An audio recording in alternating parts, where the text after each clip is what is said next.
Sœurs et frères dans le Christ, bonjour et bienvenue à sa méditation en ce mercredi, de ce temps, la 27e semaine du temps ordinaire.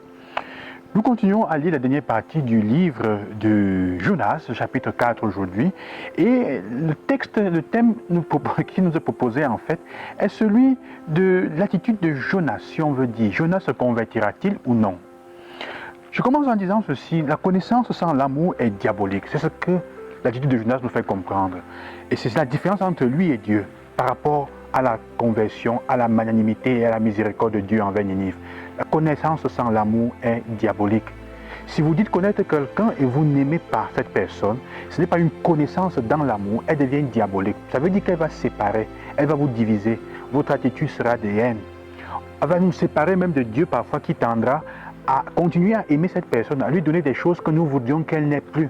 Peut-être même qu'elle n'existe plus, qu'elle meure. Quand quelqu'un ne fait pas comme tu veux ou comme tu dis, tu l'écartes. L'attitude de Jonas nous fait comprendre en fait que Jonas, ce qui est au centre pour lui, ce n'est que sa personne.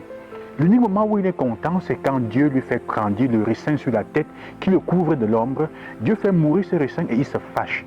Il dit, mais tu te fâches pour un ricin pour lequel tu n'as pas travaillé et tu ne veux pas que j'ai compassion envers Ninive, tous ces 120 000 personnes, et sans compter les animaux.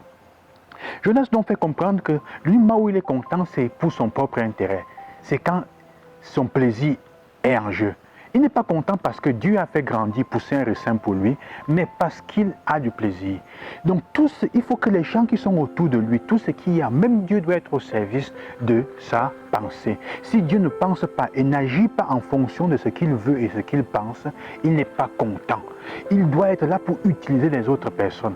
En fait, il connaît très bien que Dieu est miséricordieux, qu'il a un grand cœur, il le dit d'ailleurs, mais il n'est pas content. Cette connaissance le porte à s'éloigner de Dieu, ça le divise, ça devient diabolique. Ça devient diabolique. Et Dieu nous demande de faire attention à ça, à l'image que nous avons de lui, comment nous voulons utiliser les personnes. Une connaissance sans amour, même des autres, et devient diabolique parce que ça porte à autre chose. Alors que comme je vous disais une fois, si tu connais quelqu'un, même ses limites, mais tu aimes cette personne, tu vas faire le maximum pour qu'elle grandisse, pour qu'elle sorte de ses limites. C'est ça l'amour. L'amour va aider l'autre, connaissant bien l'autre, ne l'expose pas, mais l'aide à sortir de ses limites, à devenir meilleur. L'amour améliore la personne, elle te rend meilleur. Alors que quand il n'y a pas l'amour, elle devient diabolique parce que je veux me servir de ça, la connaissance que j'ai de l'autre pour lui nuire, pour lui faire du mal. Et c'est ce qu'il veut pour Ninive, qu'on éradique, qu'on rase Ninive au sol.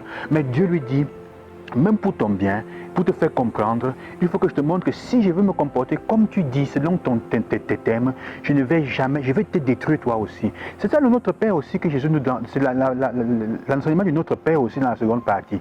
Tu ne peux pas lui donner le pardon si tu ne l'offres pas toi. Donc, tu ne peux pas donner le pardon si toi-même tu n'en jouis pas, tu ne le reçois pas. Pardonne-nous comme nous pardonnons aussi. Si Dieu devait le faire de la même manière, nous serons cuits.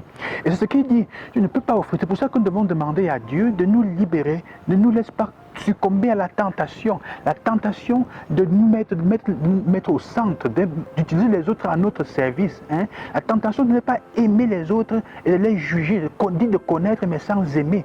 La tentation de nous servir de Dieu pour notre propre intérêt, même pour détruire les personnes. Tant qu'il agit comme nous voulons, alors on peut suivre ce Dieu-là partout. Mais qu'il nous libère du mal, de tout ce qui divise, de tout ce qui nous sépare de lui, de tout ce qui nous éloigne de lui, comme Jonas a été éloigné par son idée. Il part à Tarsis, il prend une autre route et il s'éloigne de Dieu parce qu'il n'aime pas le Dieu qui est miséricordieux, ce qu'il connaît de Dieu. Est-ce qu'il y a des situations où nous n'aimons pas ce que nous connaissons de Dieu? Mais le plus beau c'est quoi? C'est qu'en effet Dieu se comporte comme ça parce qu'il dit ils ne connaissent pas distinguer la droite de leur gauche. Et s'ils ne lisaient pas avec nous, ils nous feraient disparaître. C'est la même parole que Jésus dira sur la croix, que Étienne dira, pardonne-leur car ils ne savent pas ce qu'ils font. Demandons au Seigneur aujourd'hui, frères et sœurs, pardonne-moi Seigneur, aie pitié de moi, parce que je ne sais pas distinguer la droite de la gauche, je ne sais pas pardonner, je ne sais pas ce que je fais parfois avec mes frères ou avec mes sœurs. Et demandons-lui la grâce d'aimer, de connaître les autres et de les aimer dans ce que nous connaissons pour pouvoir les aider à grandir. Et comme lui, il nous veut aussi. Alors la question fondamentale est, qu'est-ce qui est au centre de ton intérêt? Dieu dit, c'est toi qui es au centre de mon intérêt. C'est Jonas, c'est Ninive, c'est vous qui êtes au centre de mon intérêt. Pour toi aujourd'hui, qu'est-ce qui est au centre de ta vie et de ton intérêt? Loué soit Jésus-Christ, bonne journée et que le Seigneur vous bénisse.